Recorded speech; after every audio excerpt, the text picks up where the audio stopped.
Usai rekapitulasi suara tingkat kota Prabu Muli, Kepolisian Prabu Muli memastikan tetap akan melakukan pengamanan, khususnya di gudang logistik KPU Prabu Muli.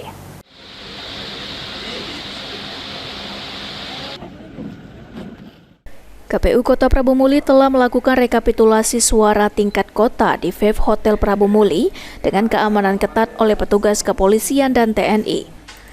Kapolres Prabu Muli AKBP Endro Ariwibowo mengatakan, rekapitulasi suara tingkat kota kemarin berjalan aman. Untuk saat ini hasil rekapitulasi telah diantar ke KPU Provinsi Sumsel dengan dikawal petugas kepolisian. Tentunya untuk tahapan pengamanan masih terus berjalan karena untuk kotak suara masih berada di gudang logistik KPU Kota Prabu Muli.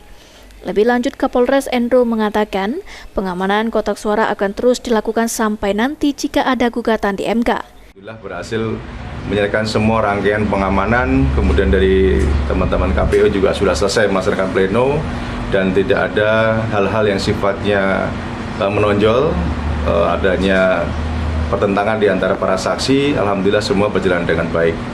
Untuk rekap Form D untuk perolehan di tingkat kota Prabu Muli telah digeser ataupun dikawal diantarkan menuju ke KPUD Provinsi Sumatera Selatan. Lebih kurang 2 bulan ke depan, petugas kepolisian akan terus melakukan pengamanan di gudang KPU Prabu Muli. Anggi Perkasa, PAL TV.